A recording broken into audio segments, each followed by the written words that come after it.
We just toured one of the most unique distilleries in the state of Georgia. You've got to check this out.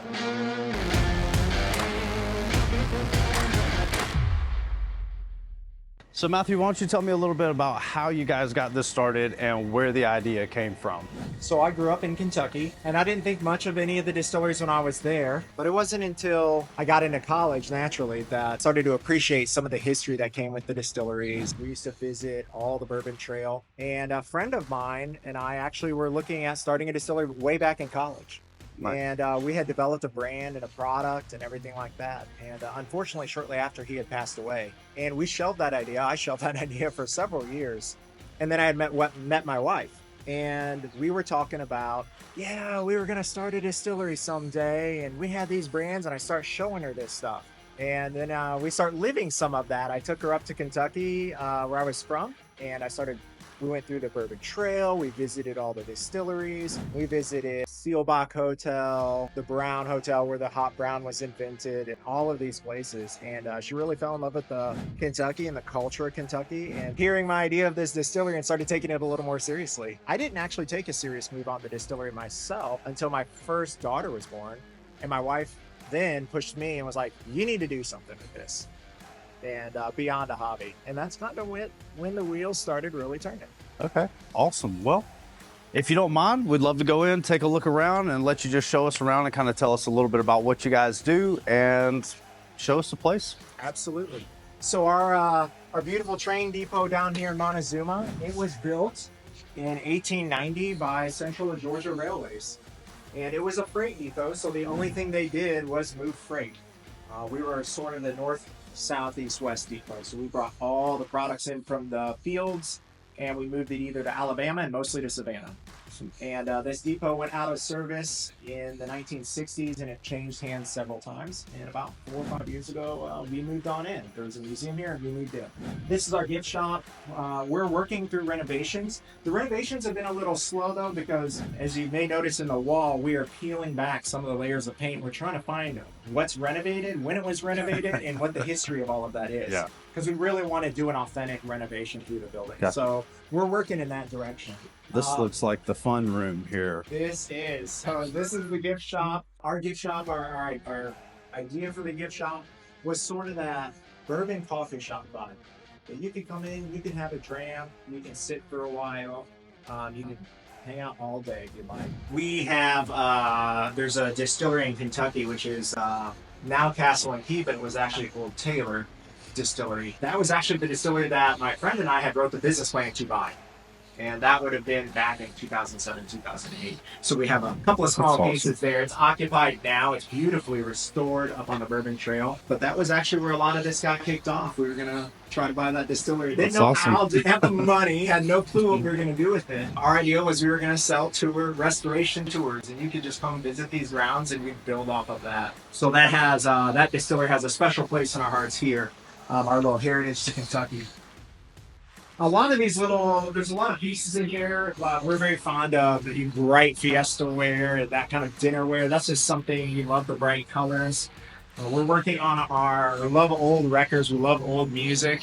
So we're working on a record portfolio, our vinyl portfolio. We just need people to help us out with that so we can start collecting some CD, some old vinyl here. But if you come to the distillery, it was on and it finished that side, but we always have some old music playing around here. Leonard Skinner, Tom Petty, all the classics. Yeah. Exactly. So nothing goes better with bourbon than classic rock. There you go.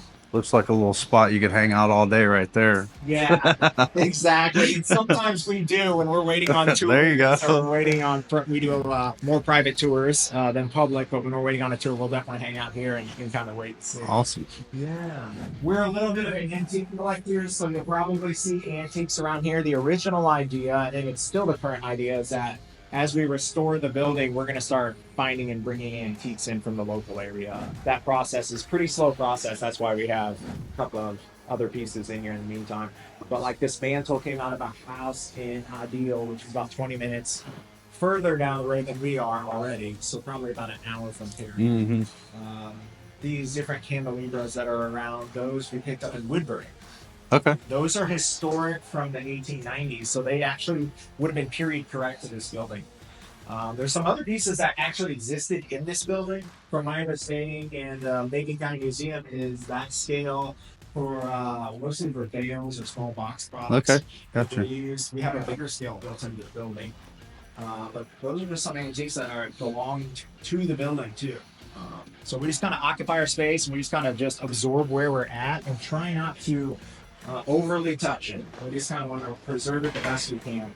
So this space is probably not that the building isn't completely or very authentic, untouched, but this piece is this room is probably the most authentic. The floors perfectly preserved, the walls are preserved, the windows and actually the entirety of the building are original to the building. You can see the waviness in the glass.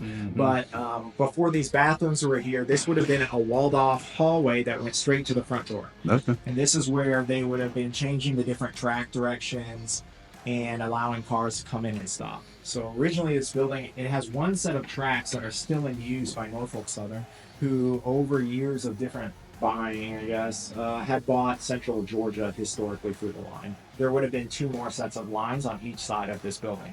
Okay. But those are now gone. Yeah. But they would have offloaded from those, and this is where they would control the flow of traffic for that. So this is our main distilling floor. What's interesting about this space is it's extremely intact the way it was in 1890. So these floors are original to the building. The subfloor is original to the building. None of this has been changed. The beams and everything else are original to the building. The only things that were really added to this space is this HVAC and the lighting. This was one of the first buildings to receive lighting around this area too. From my understanding, it would have been in the early 1900s. So we were one of the first lit buildings here too. And that would have been up in our front office area. It's surprisingly cool in here. It's a warm day today, but the building heats up very slowly and cools down very slowly. So it's just got a very mellow vibe to it, just by its own nature. The doors, those are original too. They've been refinished several times, but many of those doors are from the late 1800s as well. But yeah, it's a very cool space, very interesting space. Now, when we got this space, it was wall-to-wall carpet and it had a drop ceiling and all sorts of stuff because it was a museum. So we were very fortunate to pull the floor up and find it in the condition you see it now. Now, some of it we have moved around in a sort of a Tetris game because there was a termite infestation. They had sat largely vacant for 20 years. Yeah. So we've done our best to move all the damaged boards to one space and preserve as much of the largest chunks of the floor as we can. So what is this contraption right here? So we have here, we'll start with the barrel. We have here a 5-year-old barrel of our straight bourbon whiskey. This is the bourbon whiskey we use to make our Midnight Embers bourbon. This is the base it starts from. So every bottle of Midnight Embers starts out as a 4 to 5-year-old straight bourbon. Oh, nice. So this barrel's full. It's a 53-gallon barrel. This is what they call a whiskey thief. So if you were up in Kentucky or somewhere, or you're at a big distillery somewhere, maybe a small distillery in Montezuma, you would find yourself a little whiskey thief and steal you a little dram out the barrel. So we're going to do that right now. We'll try some whiskey out. This barrel's a 4.5-year-old bourbon, so just shy of 5 years. The whiskey goes into this barrel at roughly 125 proof, and it goes in perfectly clear. And after years and years of aging, it starts getting color. So the inside of the barrel is actually charred. We use a number 4 char, which means it's been charred with a huge flame for 55 seconds. And that's where it gets a lot of color. Actually gets all of its color from the barrel, and that's where it gets a significant amount of its flavor from. So you can see this bourbon's picked up a really rich amber color, really vibrant, deep mahogany color. That's exactly what we're looking for our Midnight Embers bourbon. So what we like to do is give it a little swirl and a little sniff.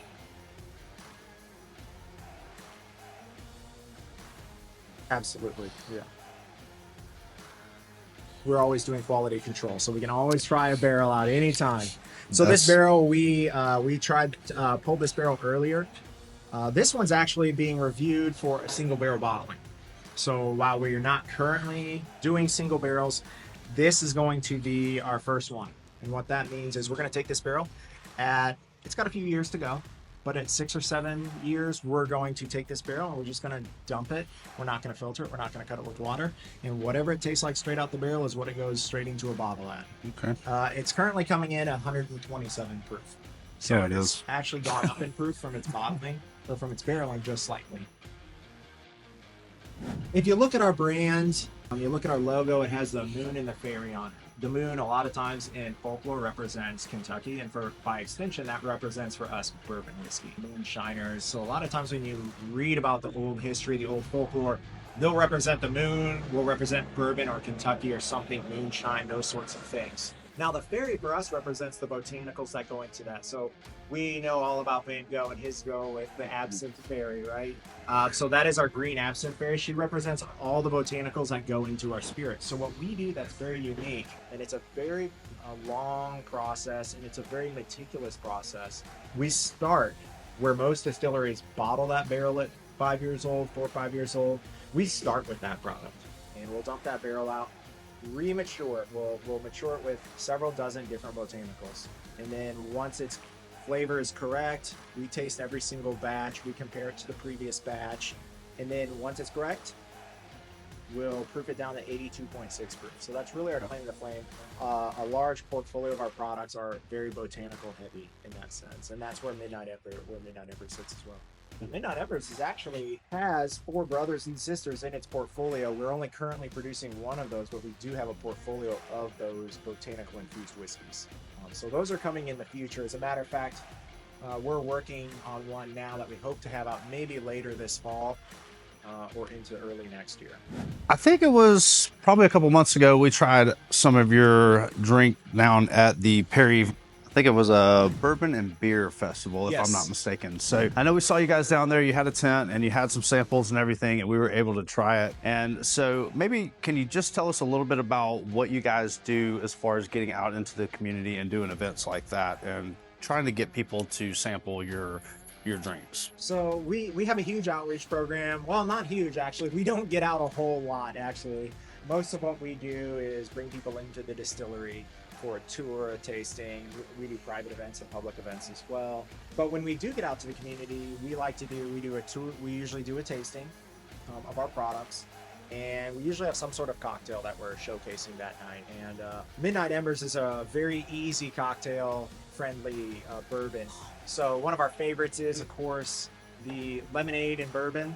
Has been very popular through the summer. We like any kind of flavored lemonade, goes great with that. My personal favorite, obviously, being from Georgia, is the peaches. I love peach lemonade and our Midnight Embers. That was a great one we did at a show. We've also done Moscow Mules, spiked mimosas have been very popular, especially for day drinks. It's a very nice, light, refreshing drink that is relatively low in proof that you can enjoy. But we also like to showcase some of the weird things we can do with it, or things that people haven't exactly thought of. So we've done spiked frappes, iced coffee, spiked coffees, which are just phenomenal. The flavor profile of Midnight Embers just marries perfectly in dairy sort of cocktails. But yeah, we like to get out into the community and see everybody out there, just mostly as a meet and greet sort of thing, just a quick tasting deal. So we have 2 stills here. This is our bourbon production still. So the vast majority of what it does is take beer, we take our 10% beer, and we distill that into bourbon. So all bourbon starts out as distiller's beer.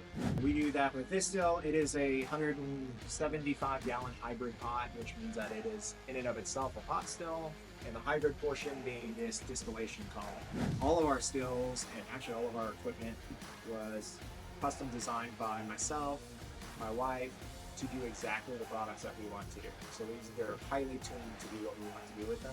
So the kids do name this still. The still's actually called Jelly Bean. Don't ask me where that came from, but that was their choice. What's cool about Jelly Bean, though, is in order to make our different products, we can either use this column, not use this column, or adjust any number of configurations of valves to get exactly the product we want to produce. That's awesome. So this still mostly, if not always, is producing bourbon.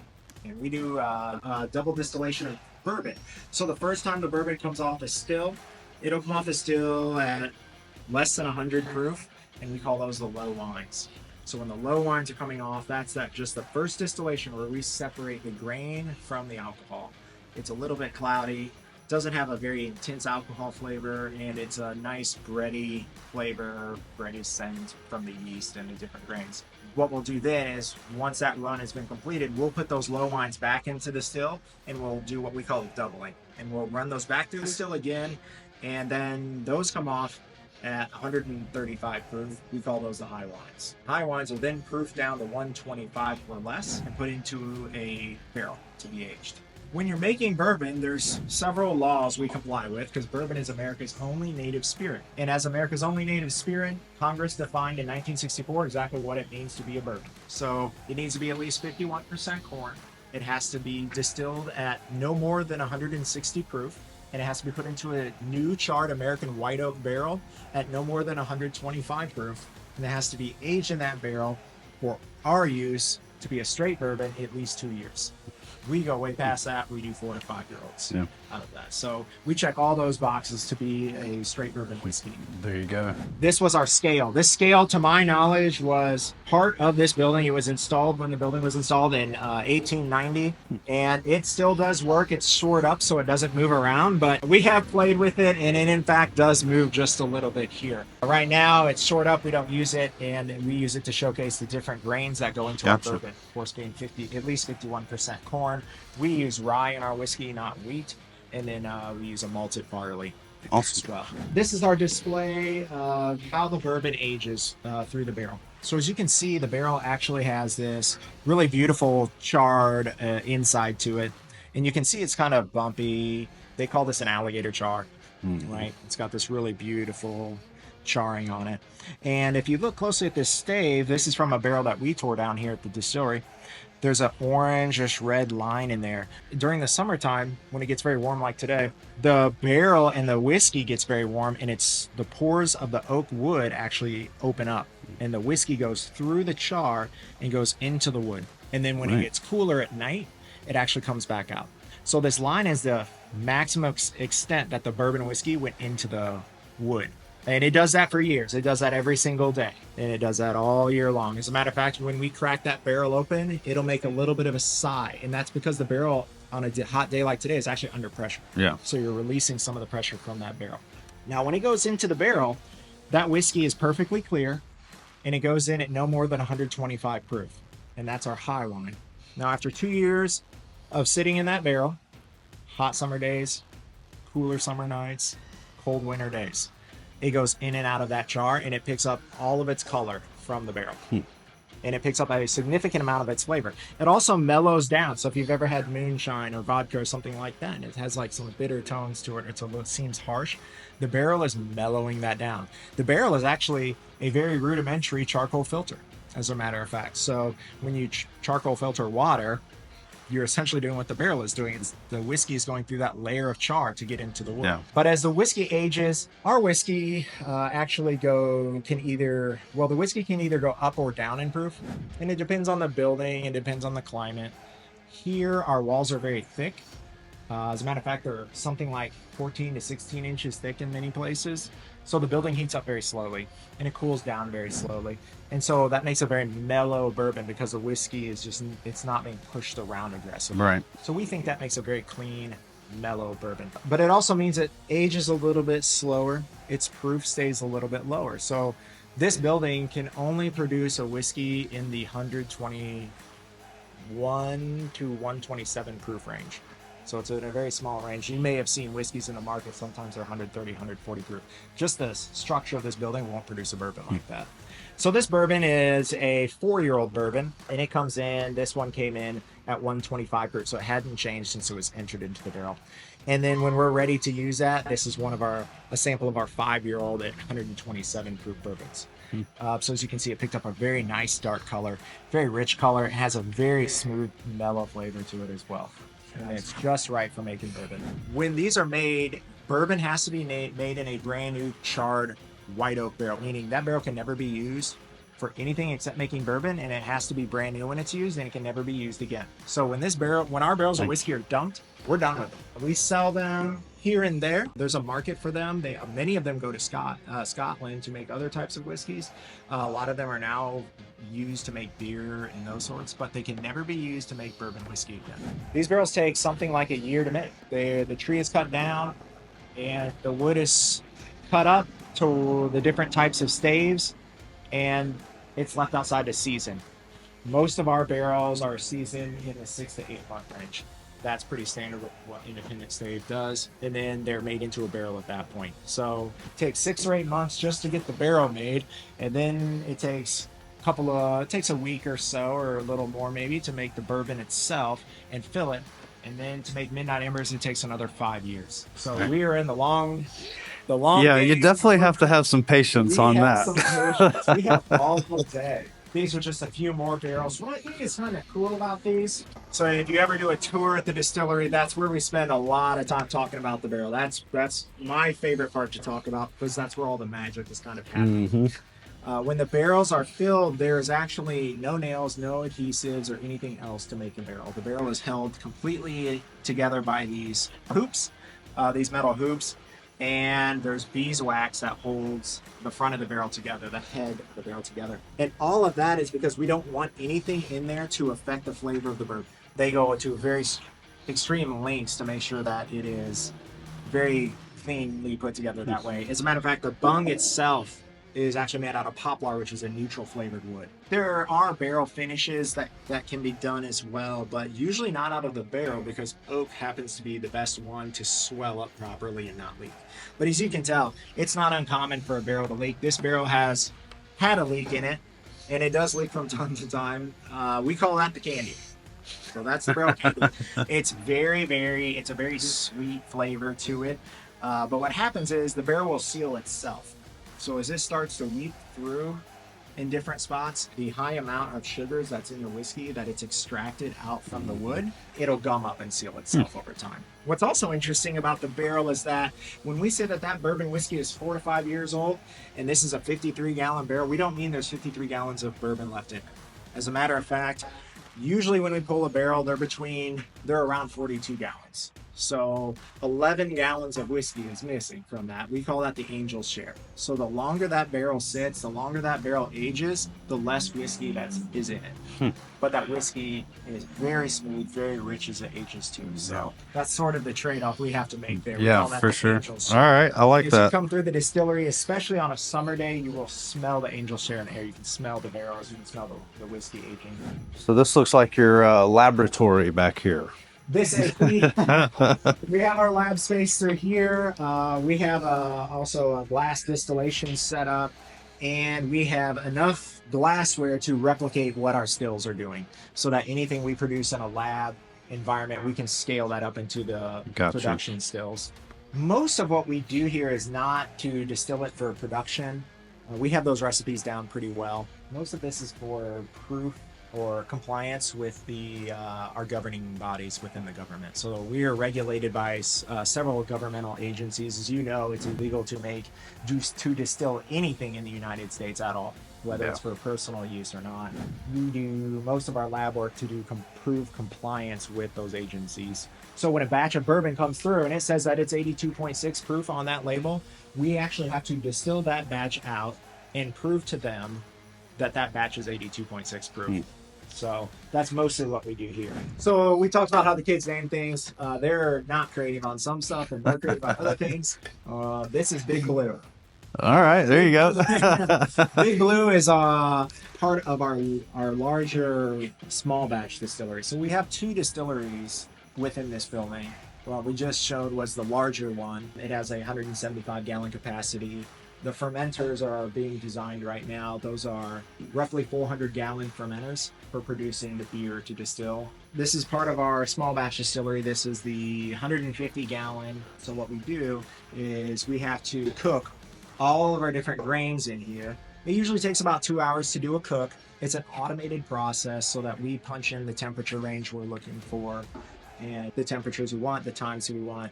And it'll cook down our corn, our rye, our wheat, and our malted barley to produce that beer.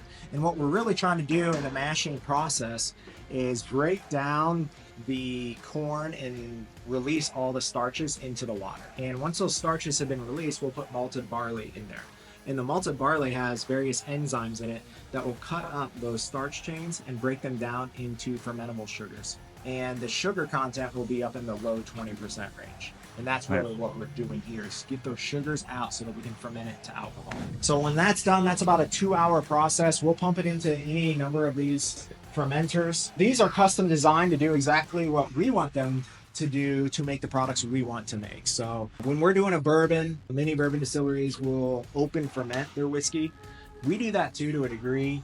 We'll pop the lid on these and leave them open. These are custom designed to do things like, and we have played with things like brandies and other sorts of distilled spirits as well. So that's what their claim to fame is, being flexible for this. They can also do yeast, which is an interesting thing. Before we were a distillery and before we considered being a distillery, we had spent a significant amount of time developing various yeast strains.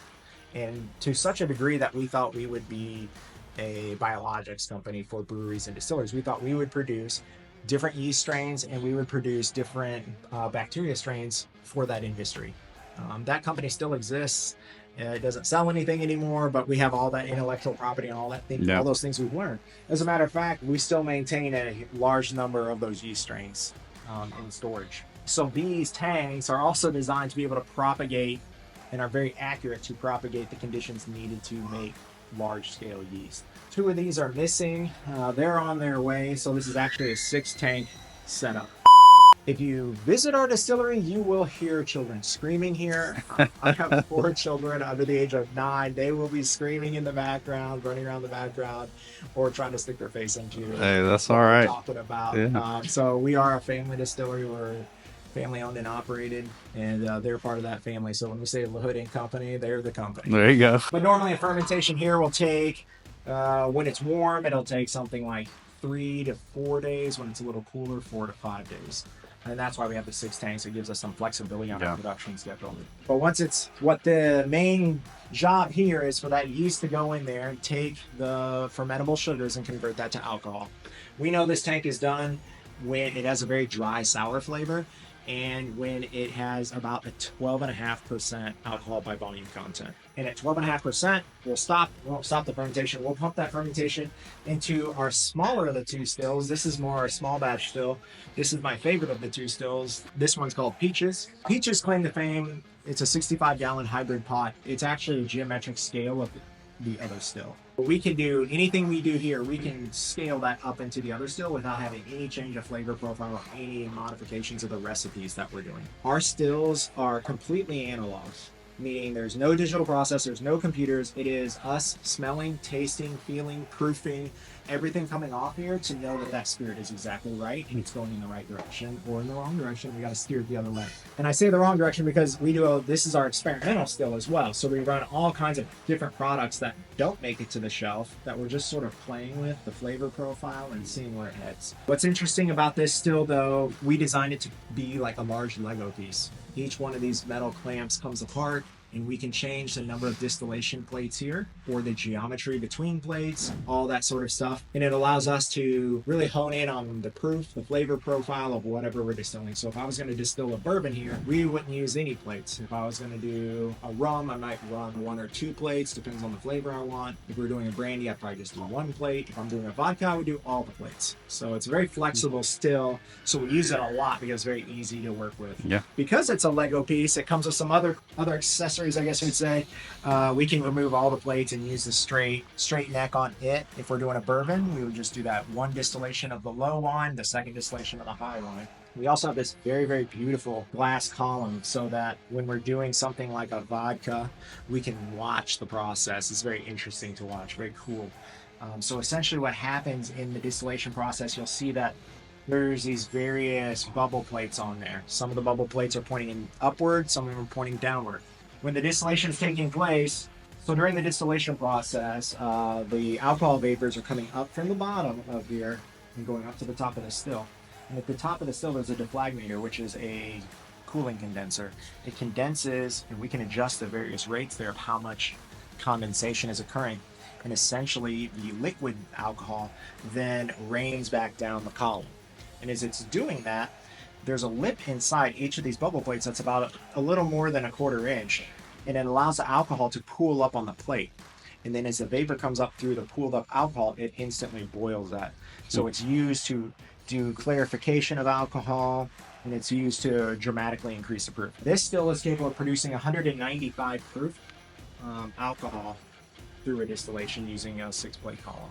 So everything we do on the distilling floor is by hand.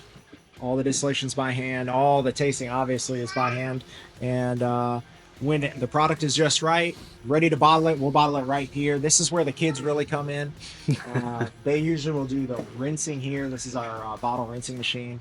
And then everybody likes doing the actual bottling itself and corking. But no one wants to help me hand label anything. We hand label every single bottle. Oh, man. So, Matthew, just tell us how to get in touch with you to schedule a private tour here at the distillery. You can go to the link in the description. That's our website, and book a tour there. Those are free. And you can follow us on Facebook, Instagram, and we're very active on there as well. Awesome. Well, that's it, guys. So if you want to get that private tour, make sure you click that link below, or you go to the website and you book it today.